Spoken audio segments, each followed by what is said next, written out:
မိုးသီးထန်စွာရွာသွန်းနေတဲ့သောကြာနေ့ညတညမှာဖြစ်ပါတယ်။ဥပကုန်းဆိုသူဟာရွာအစွန်ကလူသူမနီးတဲ့တဲဆုပ်လေးထဲမှာဖျောင်းတိုင်မီတစ်ဖြက်ဖြက်နဲ့အလုတ်ရှုပ်နေပါတယ်။သူဟာနေပယ်မှာနာမည်ကြီးတဲ့အောက်လန်းဆရာတစ်ယောက်ဖြစ်ပေမဲ့ဘသူနဲ့မှအဆက်ဆက်မလုပ်ပဲတူးထဲနေထိုင်သူပါ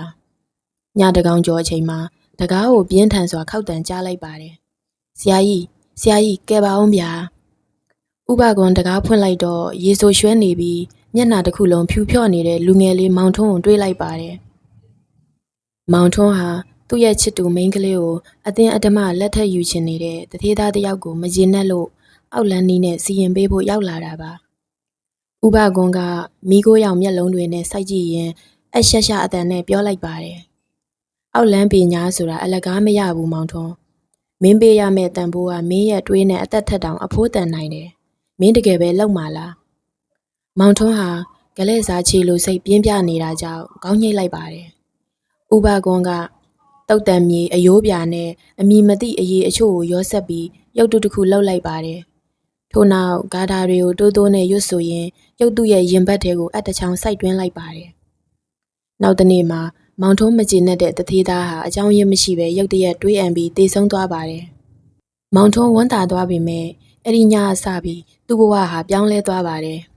ညတိုင်းသူကတင်ချေရင်းမှာအသားတွေလျှော့ကျနေတဲ့မျက်လုံးမရှိတဲ့မိန်းမကြီးတစ်ယောက်ရက်နေတာကိုမြင်တွေ့ရပါတယ်။အိမ်မက်ထဲမှာလည်းဥပကွန်းရဲ့ရည်တံတွေကပဲ့တင်ထက်နေပါတယ်။ရက်အနှင်းငယ်အကြာမှာမောင်ထွန်းရဲ့ခန္ဓာကိုယ်ဟာတဖြည်းဖြည်းခြောက်ကက်လာပြီးအသားတွေကလည်းအကြောင်းမဲ့ပုတ်ဆက်ဆက်အနံ့တွေထွက်လာပါတော့တယ်။နောက်ဆုံးမှာတော့မောင်ထွန်းဟာဥပကွန်းစီပြန်သွားပြီးအကူအညီတောင်းဖို့ကြိုးစားခဲ့ပါတယ်။ဒါပေမဲ့သူရောက်သွားတဲ့အခါဥပကွန်းရဲ့တဲလေးကမီးလောင်ပြာကျနေပြီးဥပကွန်းလည်းမရှိတော့ပါဘူး။မြေကြီးပေါ်မှာတော့မောင်ထွန်းရဲ့နာမည်နဲ့ရေးထားတဲ့ရုပ်တုလေးတစ်ခုသာကျန်ရစ်ခဲ့ပါတယ်။မောင်ထွန်းတယောက်ပြပုံဖြစ်နေတဲ့ဥပကွန်းရဲ့တဲအပြက်ရှိမှဒူးထောက်ကြရင်ရှိုက်ကြီးတငင်ငိုကြွေးနေမိပါတယ်။သူ့ရဲ့လက်ဖြံပေါ်ကအရေပြားတွေဟ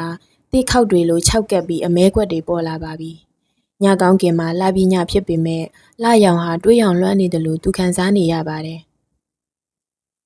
အောက်လန်းစရာဆိုတာတေရင်တောင်သူ့အလုပ်သူပြီးအောင်လှုပ်သွားတတ်တယ်ငါတူရုတ်တရက်အမောင်တွေကထွက်ပေါ်လာတဲ့အတန်ကြောင့်မောင်ထွန်းလန့်ပြတ်သွားပါတယ်ကြည်လိုက်တော့လမ်းဘေးမှာအမိုက်ကောက်နေကြ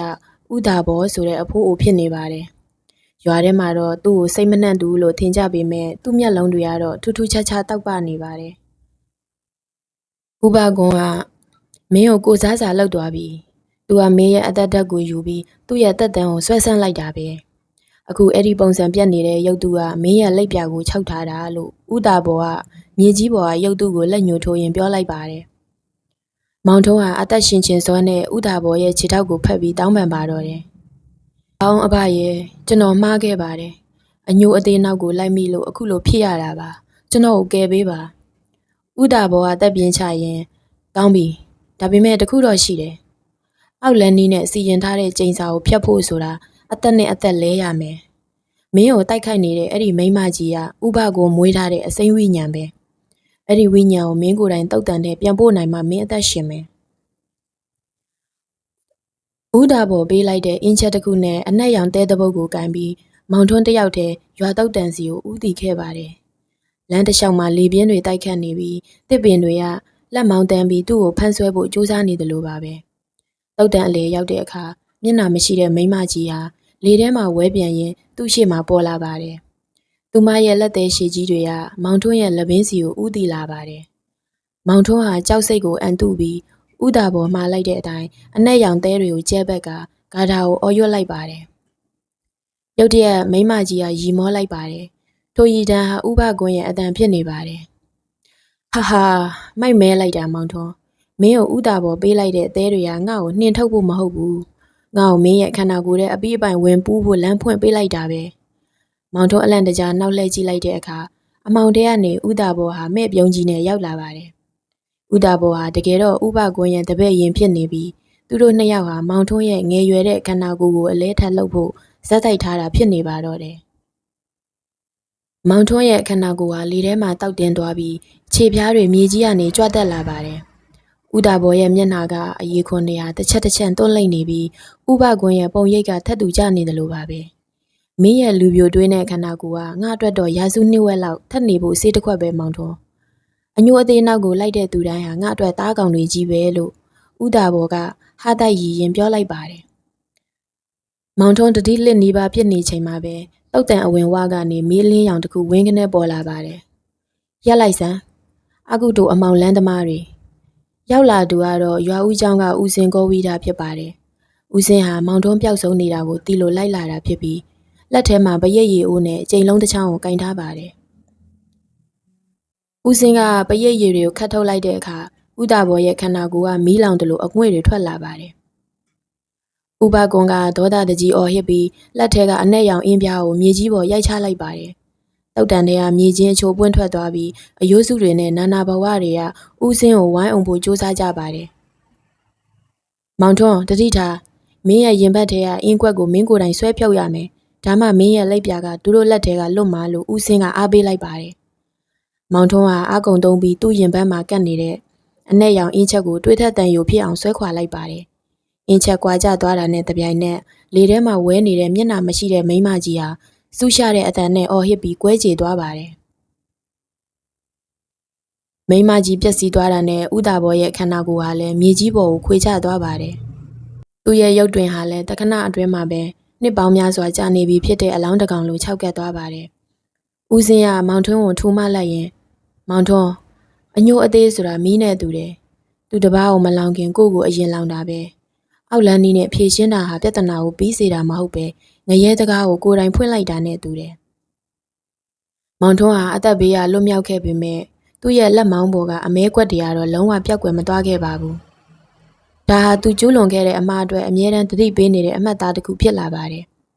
သူဟာအရင်ကလိုမောက်မာတဲ့စိတ်တွေမရှိတော့ပဲရွာဦးကျောင်းမှာဝေယဝတ်ဆတွေလှုပ်ရင်းနဲ့ပဲသူ့ရဲ့ကြံရှိတဲ့ဘဝကိုအေးအေးချမ်းချမ်းဖြတ်တန်းသွားပါတော့တယ်မောင်ထွန်းရွာဦးကျောင်းမှာဝေယဝတ်ဆတွေလှုပ်ရင်းနေထိုင်လာတာတစ်နှစ်ခန့်ရှိခဲ့ပါပြီသူ့လက်မောင်းကအမဲကွက်တွေဟာပျောက်မသွားတဲ့အပြင်အခုဆိုရင်အမြင့်တွေလိုဖြာထွက်လာပြီးသူ့ရဲ့ရင်ဘတ်စီကိုဥတီလာနေပါတယ်ညဘက်တွေမှာမောင်ထွန်းဟာထူးဆန်းတဲ့အတန်တွေကိုကြားနေရစေပါအဲ့ဒါကဥပကွန်ရဲ့အတန်မဟုတ်ပဲသေဆုံးသွားတဲ့တသေးသားရဲ့အတန်ပါတညမှာတော့မောင်ထွန်းကျောင်းဝင်းထဲမှာရေကန်ပေးလမ်းလျှောက်နေတော့ရေထဲမှာပုံရိပ်တစ်ခုကိုမြင်လိုက်ရပါတယ်အဲ့ဒါကတော့သူကိုယ်တိုင်အောက်လန်းနီးနဲ့စီးရင်ပြီးသေဆုံးခဲ့တဲ့တသေးသားပါတသေးသားရဲ့ဝိညာဉ်ဟာရေထဲကနေလက်တစ်ဖက်ထွက်လာပြီးမောင်ထွန်းရဲ့ခြေချင်းဝတ်ကိုလှမ်းဖမ်းလိုက်ပါတယ်မောင်ထွန်းမင်းငါ့ကိုတတ်ခဲ့တာလေမင်းငါ့ကိုငရဲကိုပို့ခဲ့တာအခုမင်းငါနဲ့အတူလိုက်ခဲ့ရမယ်မောင်ထွန်းလဲကျသွားပြီးရုန်းကန်နေရချိန်မှာလက်မောင်းကအမဲကွက်တွေဟာမီးစားနဲ့ထိုးတယ်လို့ပူထူလာပါတယ်ဦးစင်ကောဝီတာရောက်လာပြီးပရိတ်ရည်နဲ့ပက်လိုက်မှဝိညာဉ်ဟာပျောက်ကွယ်သွားပါတယ်ဦးစင်ကမောင်ထွန်းရဲ့လက်မောင်းကအကွက်တွေကိုကြည့်ပြီးတပ်ပြင်းချလိုက်ပါတယ်မောင်ထွန်းမင်းရဲ့အကုတို့ကမင်းကိုအလွတ်မပေးဘူးအောက်လန်းနီးနဲ့တက်ခဲ့တဲ့လူရဲ့ဝိညာဉ်ဟာမင်းစီမှာပဲတွဲကပ်နေတယ်မင်းအသက်ရှင်ချင်းအဲ့ဒီတသေးသားရဲ့မိသားစုစီတွားပြီးမင်းလုပ်ခဲ့တဲ့အမှားကိုဝန်ခံရမယ်တသေးသားရဲ့မိသားစုကိုတွားဝန်ခံရင်သူဟာလူသက်သမားဖြစ်ထောင်ချနိုင်တယ်လို့တသေးသားရဲ့အဖေကလည်းသူ့ကိုအလွတ်ပေးမှာမဟုတ်ပါဘူးဒါပေမဲ့အောက်လန်းကျိန်စာကသူ့နှလုံးသားစီရောက်ဖို့လက်မအနှဲငယ်တာလိုတော့တာကြောင့်သူဆုံးဖြတ်ချက်တစ်ခုချလိုက်ပါတယ်သူဟာမြို့ပေါ်ကတသေးကြီးအိမ်ကိုဦးတီထွက်လာခဲ့ပါတယ်လမ်းတစ်လျှောက်မှာအောက်လန်းစရာဥပကွန်းရဲ့တပည့်တွေလို့ယူဆရတဲ့လူစိမ်းတချို့ကသူ့နောက်ကိုတကောက်ကောက်နဲ့လိုက်နေကြပါတယ်သူတို့ကမောင်ထွန်းရဲ့ကိုယ်ထဲမှာကင်းအောင်နေတဲ့အောက်လန်းအစွမ်းတွေကိုပြန်လဲထုတ်ယူဖို့ကြိုးစားနေကြတာပါမောင်ထွန်းတထေးကြီးအိမ်ကိုရောက်တဲ့အခါအင်ကြီးတစ်ခုလုံးကအမောင်ထုလွှမ်းမိုးနေတာကိုတွေ့လိုက်ရပါတယ်တထေးကြီးကိုယ်တိုင်ကလည်းတားဖြစ်သူတေဆုံးပြီးနောက်စိတ်တဆဝေဒနာခံစားနေရပြီးအိမ်ထဲမှာပဲအောက်လန်းစရာနောက်တစ်ယောက်ကိုပင့်ဖိတ်ကတားဖြစ်သူကိုပြန်လဲအသက်တွင်းဖို့ကလေးစားချေဖို့ကြိုးစားနေတာကိုမောင်ထွန်းသိလိုက်ရပါတယ်မောင်ထွန်းခြံထဲကိုဝင်လိုက်တာနဲ့အိမ်ရှိကခွေးတွေဟာကြောက်လန့်တကြားဥကြပါတော့တယ်အိမ်ပေါ်ကနေအောက်လန်းစရာတည့်ရဲ့ရည်တံအရှက်ရှထွက်ပေါ်လာပါတယ်လာပါမောင်ထွန်းငါတို့စောင့်နေတာကြာပြီမင်းကိုယ်တဲကအင်းကွက်ကငါတို့အသက်တွင်းမဲ့အလောင်းကောင်အတွက်အဓိကအသက်တက်ပဲမောင်ထွန်းအတွက်တော့နောက်ဆုတ်စရာလမ်းမရှိတော့ပါဘူးအမောင်တို့တဲကနေထွက်ပေါ်လာတဲ့အတန်ရှင်ကိုကြည့်လိုက်တော့အသက်40ခန်းရှိမဲ့လူသားတစ်ယောက်ဖြစ်ပြီးသူ့ရဲ့မျက်လုံးတွေကကြောင်မျက်လုံးတွေလိုဝါချင်းချင်းတောက်ပနေပါတယ်အဲ့ဒီလူဟာတထေးကြီးပင်းဖိတ်ထားတဲ့အောက်လန်းဆရာဟိန်းဖြစ်ပါတယ်ဆရာဟိန်းကမောင်ထွန်းကိုကြည့်ပြီးလောင်ပြုံးပြုံးလိုက်ပါတယ်ဥပကွန်က လူကိုအတုံးချတာငါကတော့ဝိညာဉ်ကိုပါအစာကျွေးတာကွာမင်းကိုယ်တည်းကအင်းကွက်ကအခုဆိုရင်သေဆုံးသွားတဲ့တထေးသားရဲ့ဝိညာဉ်နဲ့တရားတဲ့ဖြစ်နေပြီထို့စဉ်အိမ်ပေါ်တက်ကနေတထေးကြီးဆင်းလာပါတယ်တထေးကြီးရဲ့မျက်နှာဟာတားပူမိပြီးပိန်ချောင်နေပေမဲ့မျက်လုံးတွေထဲမှာတော့အယူမူကလေးစားချေလိုစိတ်တွေပြည့်နှက်နေပါတယ်မင်းလာငါသားကိုတတ်တဲ့ကောင်းလို့တထေးကြီးကတုံရီနေတဲ့အတန်နဲ့မေးပါတယ်မောင်ထွန်းဟာတထေးကြီးရဲ့အခြေရင်းမှဒူးထောက်ချရင်ဟုတ်ပါတယ်အဘကျွန်တော်မှားခဲ့ပါတယ်ကျွန်တော်ရဲ့အမုန်းတရားကြောင့်အဘရဲ့သားတေးခဲ့ရတာပါကျွန်တော်ကိုတတ်ချင်တတ်ပါဒါပေမဲ့ဒီချိန်စာကနေတော့လွတ်အောင်ကူညီပေးပါလို့ဝန်ခံလိုက်ပါတယ်မောင်ထွန်းဝန်ခံလိုက်တဲ့အချိန်မှာပဲဆရာဟင်းကလက်ခုပ်တစ်ချက်တီးလိုက်ပါတယ်ရုတ်တရက်မောင်ထွန်းရဲ့ခန္ဓာကိုယ်ဟာကျန်းပြင်းနဲ့ကတ်သွားပြီးလှုပ်ရှားလို့မရတော့ပါဘူးဝန်ခံလိုက်တာကောင်းတယ်မောင်ထွန်းမင်းရဲ့ဝန်ခံချက်ကမင်းရဲ့စိတ်ဝိညာဉ်ကိုပိုပြီးအားနည်းသွားစေတယ်အခုဆိုရင်သေဆုံးသွားတဲ့တထေးသားဝိညာဉ်ကမင်းရဲ့ခန္ဓာကိုယ်ထဲကိုအပြီးပိုင်ဝင်ယူလို့ရပြီ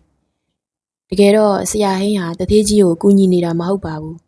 တထေးသားရဲ့ဝိညာဉ်ကိုမောင်ထွန်းရဲ့ခန္ဓာကိုယ်ထဲထည့်သွင်းပြီးအသက်ရှင်နေတဲ့အလောင်းကောင်တစ်ခုဖန်တီးကသူ့ရဲ့အစေအပါးအဖြစ်အသုံးချဖို့ကြံစီနေတာပါအိမ်ကြီးရဲ့အလယ်မှာဆရာဟင်းကတွေးတယ်နဲ့ဝိုင်းဝန်းထားတဲ့အင်ကွက်တစ်ခုကိုဆွဲလိုက်ပါတယ်မောင်ထွန်းကိုအဲ့ဒီအလယ်မှာထားပြီးဂါထာတွေကိုရွတ်ဆိုပါတော့တယ်မောင်ထွန်းရဲ့လက်မောင်းကအမဲခွက်တွေဟာအခုဆိုရင်လက်ပင်အထီတက်လာပြီးသူ့ကိုအသက်ရှူရကြက်လာစေပါတယ်ထိုစဉ်မှာပဲမောင်ထွန်းရဲ့အသိစိတ်ထဲမှာထူးဆန်းတဲ့အတန်တစ်ခုကြားလိုက်ရပါတယ်အဲ့ဒါဟာဦးစင်းကောဝိဒပေးလိုက်တဲ့တတိပေးစကားပါအလင်းဟာအမှောင်ထဲမှာပိုလင်းနေမောင်ထွန်းမင်းရဲ့နောင်တကတကယ်စစ်မှန်တယ်ဆိုရင်အမှောင်ထုကိုမကြောက်နဲ့မောင်ထွန်းဟာသူ့ကိုယ်သူအရှုံးမပေးဘဲမျက်စိမိတ်ကသူလှုပ်ခဲ့သမျှအမားတွေအတွက်တကယ်စစ်မှန်တဲ့နောင်တနဲ့မေတ္တာတုတ်ကိုစိတ်တရားနဲ့အသေးအတန်ရွတ်ဆိုပါတော့တယ်ဆရာဟင်းရဲ့ဂါထာတန်တွေနဲ့မောင်ထွန်းရဲ့မေတ္တာတုတ်ရွတ်တန်တွေဟာလေထဲမှာတိုက်ပွဲဖြစ်နေသလိုပါပဲရုတ်တရက်မောင်ထွန်းရဲ့ရင်ဘက်ကအင်းကွက်ဟာအနက်ရောင်ကနေရွှေရောင်တောက်ခနဲ့ဖြစ်သွားပြီးပောက်ကွဲထွက်သွားပါတယ်ဆရာဟင်းဟာနောက်ကိုလွင့်စင်သွားပြီးတွေးအံပါတော့တယ်အခန်းထဲကမှန်တွေအလုံးကွဲအပ်ကုန်ပြီးတိတ်ဆိတ်သွားပါတယ်မောင်ထွန်းရဲ့လက်မောင်းကအမဲကွက်တွေဟာတဖြည်းဖြည်းမှေးမိန်သွားပေမဲ့လုံးဝတော့ပျောက်မသွားပါဘူး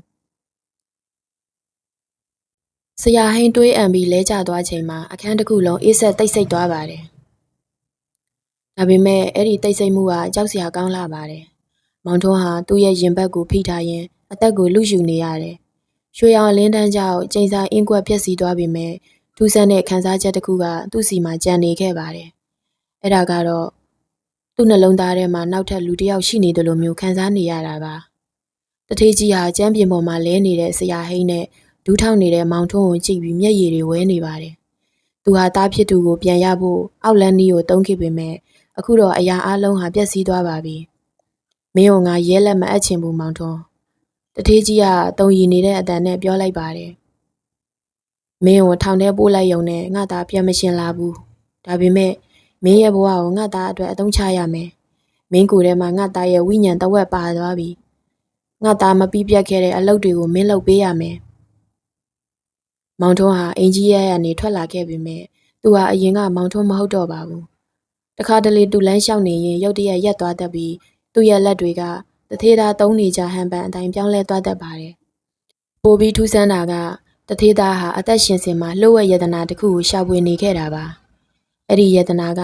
တာမန်ရွှေငွေမဟုတ်ပဲအောက်လန်းပညာရှင်တွေအသက်ထက်မြတ်နိုးတဲ့ဝိညာဉ်ညှို့ကြောက်တုံးတစ်ခုဖြစ်နေပါတယ်မောင်ထွန်းရဲ့အသိစိတ်ထဲမှာတထေးသားရဲ့အတန်ကအမိတ်ပေးလာပါတယ်တွားစမ်းမောင်ထွန်းရွာနောက်ဘက်ကနတ်ဆိုးကြောက်တဲ့ကိုတွားအဲ့ဒီမှာငါဝက်ထားတဲ့ကြောက်တုံးရှိတယ်အဲ့ဒါကိုရမှမင်းနဲ့ငါခွဲထွက်လို့ရမယ်မဟုတ်ရင်မင်းရဲ့အသားတွေကိုငါတနေ့ချင်းစီဝါမျိုးပစ်မယ်မောင်ထွန်းဟာညင်းဆန်ဖို့စ조사ပေမဲ့သူ့ရဲ့ခြေထောက်တွေကသူ့အမိတ်ကိုမနာခံပဲတောနက်ထဲကိုဥတီနေပါတယ်ထို့စဉ်အမောင်တဲကနေအရိပ်တစ်ခုထွက်လာပါတယ်အဲ့ဒါကတော့ဒဏ်ရာပြင်းပြင်းထန်ထန်ရထားတဲ့ဆရာဟင်းပါသူကမသေးသေးပါဘူးမောင်ထွန်းမင်းရှစ်ဆက်သွားရင်ပြန်လန်းမရှိတော့ဘူးမင်းကိုယ်တည်းကဝိညာဉ်ကမင်းကိုတေမင်းတမန်စီခေါ်သွားနေတာဒါပေမဲ့မင်းမှရွေးချယ်စရာမရှိပါဘူးငါလည်းအဲ့ဒီကြောက်တော့ကိုလိုချင်တယ်ငါတို့အပေးယူလောက်ကြမလားဆရာဟင်းရဲ့မျက်နှာကပုတ်ပွားနေတဲ့အသားတွေလိုဖြစ်နေပြီးသူ့ရဲ့ပညာအစွမ်းတွေကလည်းပိုပြီးရောင်ရမ်းလာပါတယ်သူဟာမောင်ထွန်းကိုအသုံးချပြီးအဲ့ဒီအန်တရယ်ရှိတဲ့ကြောက်တုံးကိုရအောင်ယူဖို့စ조사နေတာပါမောင်ထွန်းနဲ့ဆရာဟင်းတို့ဟာနှက်ဆိုးကြောက်ရှိရာတောင်ချေကိုရောက်လာကြပါတယ်ဒီနေရာဟာနေကင်းဘက်တောင်နေအောင်မကြပဲမှောင်မိုက်နေပြီး တစ်ပင်တွေကလည်းပုံနှံပြက်ကကွေးကောက်နေပါတယ်။မောင်ထွန်းရဲ့ခြေလမ်းတွေကလေးလံနေပေမဲ့သူ့ကိုယ်ထဲကတသေးသားဝိညာဉ်ကတော့တဟဟနဲ့ရီမောနေတယ်လို့သူခံစားနေရပါတယ်။မောင်ထွန်းတတိထားအဲ့ဒီကြောက်တုံးကတာမန်မဟုတ်ဘူးလို့ဆရာဟင်းကအရှက်ရှအတန်နဲ့တတိပေးပါတယ်။အဲ့ဒါကသေပြီးသားသူတွေကိုပြန်နှိုးနိုင်တယ်လို့အသက်ရှင်နေတဲ့သူတွေကိုလည်းသက်စကက်အတွင်းပြပစ်စေနိုင်တဲ့အောက်လန်းပစ္စည်းပဲ။သူတို့ကြောက်တဲ့ကိုဆင်းသွားတဲ့အခါလေထုထဲမှာပုတ်ဆက်ဆက်အနှံ့တွေနဲ့အတူရှေ့အောင်ကားတာတန်တွေလေထဲမှာဝဲပြန်နေတယ်လို့ခံစားနေရတယ်။ကြောက်အောက်ချီကဂူတစ်ခုရဲ့အပေါက်ဝမှာတော့လူရိုးကောင်းတွေစီထားတဲ့ပလင်တစ်ခုရှိပြီးအဲ့ဒီအပေါ်မှာဝိညာဉ်ညှို့ကြောက်တုံးကခရမ်းရောင်မိန်မိန်လေးတောက်ပနေပါတယ်။မောင်ထွန်းကြောက်တုံးကိုလှမ်းကင်ဖို့စူးစမ်းချိန်မှာပဲသူ့ကိုယ်ထဲကတသေးသားဝိညာဉ်ကမောင်ထွန်းရဲ့အသိစိတ်ကိုအပီးအပိုင်လွှမ်းမိုးလိုက်ပါတယ်။မောင်ထွန်းရဲ့မျက်လုံးတွေဟာတွေးအောင်လွှမ်းသွားပြီးလက်ထဲကဓမြောင်နဲ့သူ့ရဲ့လက်ဖွားကိုကိုယ်တိုင်ပြန်လှီးလိုက်ပါတယ်။တွေးတွေကကြောက်တုံးပေါ်ကိုကျသွားတာနဲ့တပြိုင်နက်မြေကြီးဟာတိမ့်တိမ့်တုံသွားပြီးဂူထဲကနေနနာဘဝဝိညာဉ်ပေါင်းများစွာထွက်ပေါ်လာပါတယ်။ရပြီငါရဲ့ခန္ဓာကိုယ်တစ်အတွက်စွမ်းအင်တွေရပြီလို့မောင်ထွန်းရဲ့ပါဇက်ကနေတသေးသားရဲ့အတန်ထွက်ပေါ်လာပါတယ်။ဒါကိုစောင့်နေတဲ့ဆရာဟင်းကနောက်ကနေကားတာကိုအော်ရွတ်ပြီးမောင်ထွန်းကိုအင်းကျိုးနဲ့ချီနှောင်ဖို့ကြိုးစားပါတယ်။မင်းအတွက်မဟုတ်ဘူးတသေးသားဒီကြောက်တုံးကငါအတွက်ပဲဆရာဟင်းကမောင်ထွန်းကိုရောတသေးသားဝိညာဉ်ကိုပါကြောက်တုံးတဲ့ကိုပိတ်လောင်ပြီးကြောက်တုံးရဲ့စွမ်းအားကိုသူ့တူးထဲသိမ့်ပိုက်ဖို့ကြံစီထားတာပါဆရာဟင်းရဲ့ဂါထာတွေကကြောက်တုံးစီကိုဥတီနေချိန်မှာပဲဂူအပြင်ဘက်ကနေရွှေရောင်အလင်းတန်းတစ်ခုဖြတ်တန်းဝင်ရောက်လာပါတယ်ဦးစင်းကောဝိဒဟာတယောက်တည်းရောက်လာတာမဟုတ်ပါဘူးဦးစင်းရဲ့နောက်မှာတော့မောင်ထွန်းရဲ့ချစ်သူမိန်းကလေးနှင်းစီလည်းပါလာပါတယ်နှင်းစီရဲ့လက်ထဲမှာတော့မောင်ထွန်းငယ်ငယ်ကကိုးကွယ်ခဲ့တဲ့ဖျားရုပ်ပွားတော်လေးတဆူကိုကြစ်ပါအောင်ဆုပ်ကင်ထားပါတယ်ကိုထွန်းတတိထားပါအောင်ကျမကိုကြည့်ပါအောင်လို့နှင်းစီကငိုယိုပြီးအော်ပြောလိုက်တဲ့အခါမောင်ထွန်းရဲ့အသိစိတ်ကတစ်ချက်လှုပ်ခတ်သွားပါတယ်။ဂူအတွင်းမှာအောက်လန်းပညာရဲ့ခရမ်းရောင်အလင်းနဲ့ဦးစင်းကောဝိဒရဲ့မြစ်တာဓာတ်အလင်းတို့ဟာပြင်းထန်စွာတိုက်ခတ်နေပါတယ်။ဆရာဟင်းဟာအသားတွေတဆက်ဆက်တုံရင်ဂါထာတွေကိုအသေးလွဲရွတ်ဆိုနေပေမဲ့နှင်းစီရဲ့စစ်မှန်တဲ့မြစ်တာတန်ကြောင့်မောင်ထွန်းရဲ့အသိစိတ်ဟာပြန်လည်နိုးထလာပါတယ်။မောင်ထွန်းရဲ့မျက်လုံးထဲမှာတွေးရောင်တွေမှိန်သွားပြီးနှင်းစီကိုစိုက်ကြည့်လိုက်ပါတယ်။သူ့နှလုံးသားထဲကတသေးသားဝိညာဉ်ကတော့ဒေါသတကြီးအော်ဟစ်နေစေပါကိုထွန်းဒါတွေကိုဆွန့်လွတ်လိုက်ပါတော့ကိုထွန်းမှကျမရှိသေးတယ်လေနှင်းစီကဘရားရုပ်ပွားတော်လေးကိုမောင်ထွန်းရဲ့လက်ထဲအတင်းထည့်ပေးလိုက်ပါတယ်ဖရုပ်ပွားတော်နဲ့မောင်ထွန်းရဲ့လက်ထိတွေ့လိုက်တဲ့ခဏမှာပဲမောင်ထွန်းရဲ့ကိုယ်ထဲကနေအနက်ရောင်အခိုးအငွေ့တွေထွက်ပေါ်လာပါတယ်အဲ့ဒီအခိုးအငွေ့တွေဟာဝိညာဉ်ညှို့ကြောက်တုံးစီကိုအရှိန်အဟုန်နဲ့ပြန်ဝင်သွားပါတော့တယ်ဆရာဟင်းဟာကြောက်တုံးကိုအပိုင်စီးဖို့လက်နဲ့လှမ်းအကင်မှာပဲကြောက်တုံးကအလွန်အမင်းတောက်ပလာပြီးအကွဲတန်ကြီးထွက်ပေါ်လာပါတယ်မဖြစ်နိုင်ဘူးငါရဲ့စွမ်းအားတွေဘုံဆိုတဲ့အတန်နဲ့သူကြောက်တုံးဟာအပိုင်းပိုင်းကွဲအပ်သွားပြီးပြင်းထန်တဲ့ပောက်ကွဲမှုဖြစ်သွားပါတယ်ဆရာဟင်းဟာထိုနေရာမှာတင်အငွေ့ပြန်ပြောက်ကွယ်သွားပြီးနှက်ဆိုးချောက်ကြီးတစ်ခုလုံးလည်းပြိုကျပျက်စီးသွားပါတော့တယ်ဦးစင်ကောဝိဒရဲ့ကာကွယ်မှုကြောင့်မောင်ထွန်းနဲ့နှင်းစီတို့အသက်ဘေးကလွတ်မြောက်ခဲ့ပါတယ်မောင်ထွန်းနိုးလာတဲ့အခါသူ့ရဲ့လက်မောင်းကအညိုကွက်တွေဟာလုံးဝပြောက်ကွယ်သွားတာကိုတွေ့လိုက်ရပါတယ်ဒါပေမဲ့သူ့ရဲ့သပင်တွေကတော့ဖြူပေးသွားခဲ့ပါပြီအောက်လန်းလောကနဲ့ပတ်သက်ခဲ့ရတဲ့ဒဏ်ရာအဖြစ်ကြံရစ်ခဲ့ရတာပါဦးစင်ကောဝိဒကဓာတုခေါ်ရင်မိတ်ကြားလိုက်ပါတယ်မောင်ထွန်းမင်းရဲ့နောင်တကစစ်မှန်လို့အသက်ရှင်ခွင့်ရတာပါအခုဆိုရင်တထေးသားရဲ့ဝိညာဉ်လဲသူ့ကံနဲ့သူသွားပြီးမင်းလည်းအတိတ်ကအမုန်းတွေကိုဒီကြောက်ထဲမှာပဲမြုပ်နှံခဲ့တော့လအနေငယ်ကြပြီးတဲ့နောက်ရွာအစွန်ကဥပကွန်ရဲ့တဲဟောင်းနေရာမှာစေတီလေးတစုပေါ်ပေါက်လာပါတယ်အဲ့ဒီစေတီကိုမောင်ထွန်းနဲ့နှင်းစီတို့ပေါင်းပြီးတည်ထားတာပါမောင်ထွန်းဟာအရင်လိုအညှို့အသေးကြီးသူမဟုတ်တော့ပဲလူတကာကိုကူညီတတ်တဲ့သူတစ်ယောက်ဖြစ်လာပါတယ်ညဘက်တွေမှာတော့လေတိုးတန်တွေကြားထဲကနေတခါတရံအောက်လန်းစရာတွေရဲ့ရီတန်လိုလိုဂါထာတန်လိုလိုကြားရတတ်တယ်လို့ရွာသားတွေကပြောကြပါတယ်ဒါပေမဲ့မောင်ထွန်းကတော့အပြုံးမပြတ်ပဲဖျားစာကိုအေးအေးလူလူရွတ်ဆိုနေပါတော့တယ်